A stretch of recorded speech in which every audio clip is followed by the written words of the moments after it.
Jacinthe Laforte, la créativité à l'action. Deuxième vidéo sur le thème du syndrome de l'imposteur.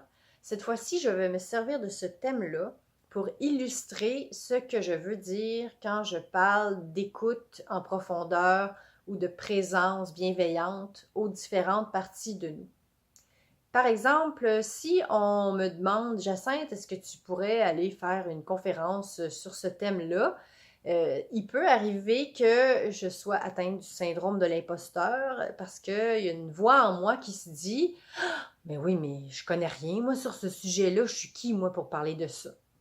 Et comme je le disais dans la vidéo précédente, ça peut ou non être vrai que je connais rien dans ce domaine-là parce que mon senseur, ou en tout cas cette part-là de moi, elle peut ne pas être consciente de l'ensemble de mes connaissances. C'est vraiment une partie de moi qui parle à travers ça. Et donc, quand je parle de partie de moi, je m'inspire de l'approche du focusing de la relation intérieure. Et au Québec, on utilise aussi beaucoup cette idée-là des différentes parties de nous en communication non violente. Donc, c'est l'idée que, en quelque sorte, ces différentes voix qui parlent en moi, ce sont comme des parties de moi qui peuvent s'être formées peut-être quand j'étais toute petite. Il est arrivé un événement, j'ai vécu une émotion, j'ai eu un besoin qui n'a pas été comblé sur le moment. Et c'est comme s'il y avait l'énergie de l'émotion s'était cristallisée en moi, puis qu'il y avait un bout qui n'avait pas continué son développement. Et c'est peut-être ce bout-là qui se prononce, qui est très effrayé à l'idée d'aller occuper une fonction X ou de jouer tel rôle dans une situation. C'est parce que cette partie-là, elle n'a pas les moyens de le faire. Donc, c'est comme, ah, mais je suis qui, moi, pour faire ça?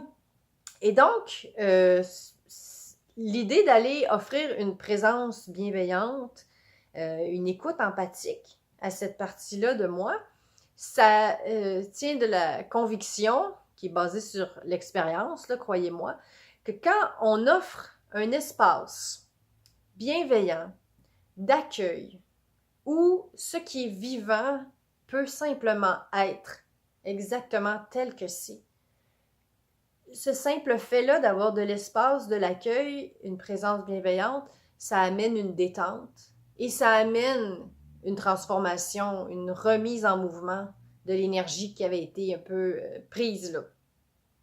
Donc, une des choses qui est importante quand on veut aller à la rencontre d'une partie de nous, c'est de s'assurer qu'on le fait depuis un espace de présence. La présence, c'est vraiment un phénomène qui est physique, comme l'attention. Donner de l'attention à quelque chose, ça a un impact sur cette chose. De la même façon que si on la poussait avec un bâton, si on lui donne de l'attention, ça va avoir un impact sur elle. Donc, pour offrir cette présence, c'est important de revenir dans son corps, amener son attention dans les pieds, dans les jambes, dans les doigts, dans les bras. Respirer, très important également. Il y a évidemment, là, il y en a des dizaines, des centaines de façons de revenir dans son corps. Et c'est important cet aspect-là du corps parce que la réalité de cette partie-là de nous, elle est émotionnelle. L'émotion, c'est de l'énergie en mouvement, ça s'est inscrit dans notre corps. Et si on fait uniquement penser à cette partie-là, si on pense à ses émotions, on pense à ses besoins, ça reste à un niveau abstrait, conceptuel. Évidemment, bon, ça a une réalité physique dans le cerveau, là, mais c'est que ce qui transforme, c'est vraiment de venir ici, maintenant, donner une attention réelle, physique, à ce phénomène physique de cette partie-là de nous, ce qu'elle vit, là, c'est concret, là. Et donc, revenir dans son corps et ensuite s'assurer que ce qui accueille la partie de nous est vraiment un espace d'ouverture, de bienveillance, qui n'a pas de projet sur la partie de nous. Ce que j'entends par là, c'est que souvent, disons, j'ai la partie de moi qui dit ah, mais là, j'ai vraiment pas les compétences pour faire ça, je serais jamais capable. Pour qui je me prendrais d'aller faire ça? S'ils découvrent à quel point je sais pas de quoi je parle, ils vont vraiment pas vouloir m'engager. Si je réagis à cette partie-là en disant des choses comme ben là, arrête d'avoir peur, là, tu sais que ça va bien aller, tu l'as déjà fait, t'es capable. Ben, si je lui parle comme ça, en fait, c'est une autre partie de moi qui est en train de lui parler. Et l'interaction entre les parties de cette façon-là, en général, il y en a une à un moment donné qui va prendre le dessus sur l'autre. Il y en a une qui va prendre son trou pour un certain temps, jusqu'à temps que plus tard, elle revienne reprendre le dessus. Alors, si on reste à ce niveau-là, c'est qu'on reste dans une certaine lutte de pouvoir entre les différentes parties, comme si il fallait qu'il y ait un gagnant puis un perdant, alors que il est vraiment possible de prendre un pas de recul et d'aller vraiment, comme je le disais, revenir dans son corps, revenir dans cette présence qui, elle, n'a aucune préférence. Elle accueille les différentes parties de nous telles qu'elles sont, avec ce qu'elles vivent. Et une des phrases qu'on peut offrir aux parties de nous, c'est en focusing de la relation de l'intérieur, voyons, de la relation intérieure, qu'on offre cette phrase-là, c'est de dire aux parties de nous, tu peux te sentir comme tu te sens aussi longtemps que tu en as besoin. Et ça, là, cette simple phrase qui dit à la partie qui a peur, écoute, tu as peur, puis tu peux avoir peur aussi longtemps que tu as besoin d'avoir peur. Cette permission d'être exactement telle qu'elle, ça amène une détente, là. Donc, dans ce processus-là, il peut y avoir beaucoup de moments de silence. Parce que, encore une fois, c'est pas un échange de concepts mentaux, c'est vraiment une présence énergétique à la réalité énergétique, donc matérielle de ce qui se passe. Et là, je mets mes mains comme ça parce que moi, ça c'est moi, là, la façon que je le vis, c'est comme si d'avoir mes mains, de sentir ce qui se passe en moi avec les mains ici, là. C'est comme si ça donnait un soutien à cette part de moi-là, que je peux vraiment localiser dans mon corps, être ici, là. Alors, vraiment, prendre le temps d'être avec. Parce que les besoins qu'on peut supposer, dans ce cas-là, d'être un besoin de sécurité, un besoin d'amour, un besoin de...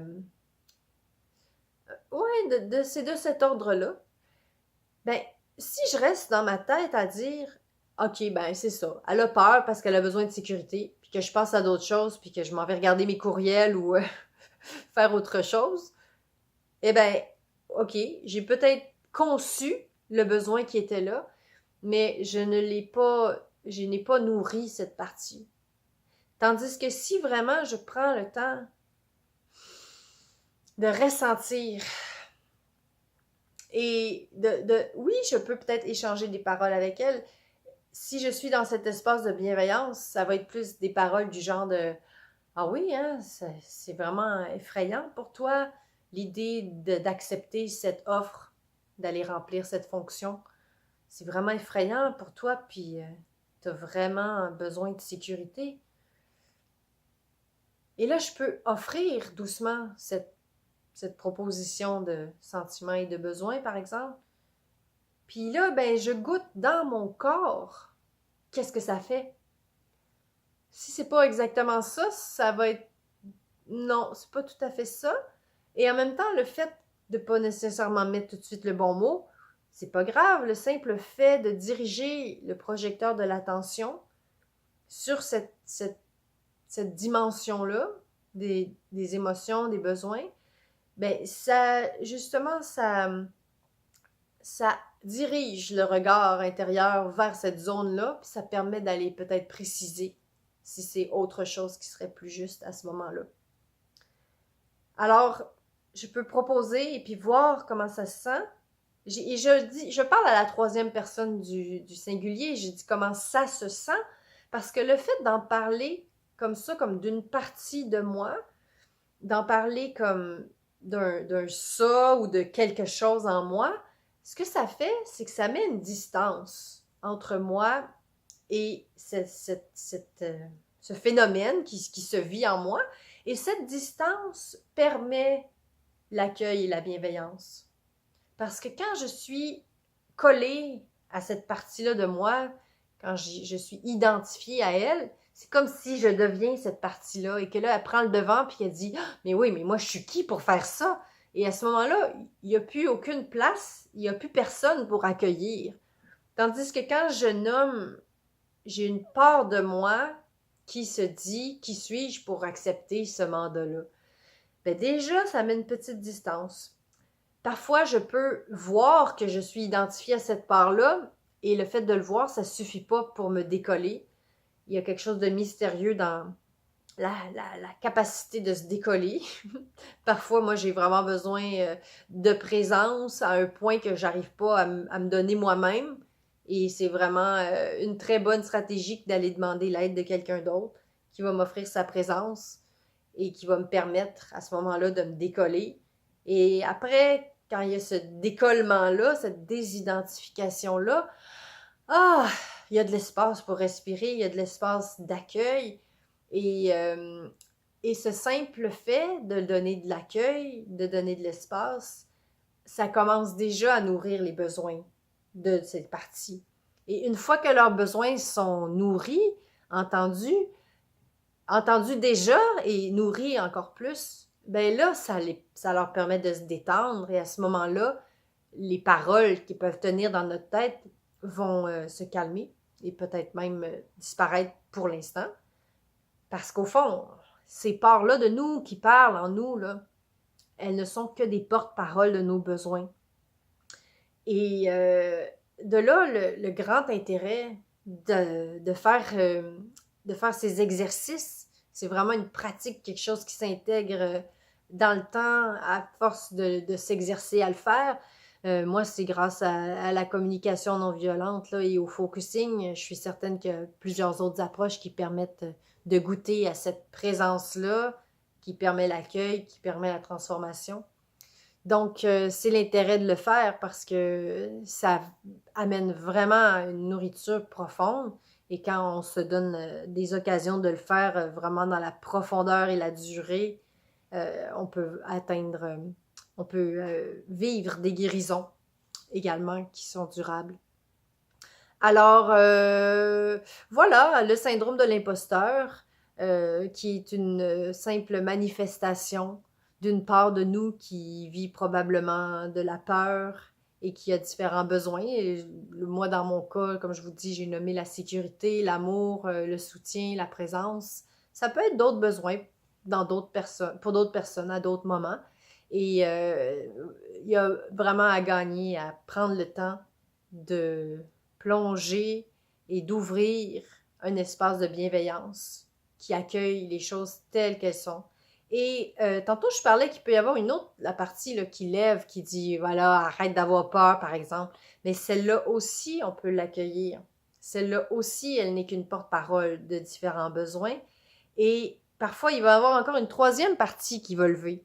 Alors, encore une fois, quand on s'exerce à cet accueil des différentes parties de nous, on ne cherche pas à atteindre un résultat. Tout ce qu'on a, c'est une intention d'accueil, de bienveillance et de présence. Et parfois, moi, je sais que ça m'arrive de simplement constater que, je suis identifiée à une part de moi qui est découragée et qui n'arrive pas à accueillir. Parfois, de le voir, de le nommer, ça permet déjà d'accueillir un peu la part qui pense que c'est à elle d'accueillir. Mais c'est ça, ce n'est pas à une part de nous d'accueillir, c'est à cette grande présence qui traverse tout ce qui est vivant, qui traverse toute chose et qui nous traverse donc aussi, à laquelle on peut faire appel en quelque sorte et qui va, elle, avoir en masse de place pour accueillir là, toutes les parties. Alors, quand on est découragé de ne pas réussir à accueillir, c'est simplement que c'est une partie qui fait de son mieux puis qui croit que c'est à elle de le faire. Et j'aime beaucoup toute la tendresse à laquelle nous invite Isabelle Padovani, que vous avez peut-être connue déjà par ses nombreuses vidéos sur YouTube. Donc, vraiment, la possibilité d'avoir un regard de tendresse pour toutes ces parts de nous qui essayent de leur mieux de répondre à leurs besoins, nos besoins, au fond. Donc, une invitation à la tendresse, à l'accueil bienveillant des différentes parties de nous.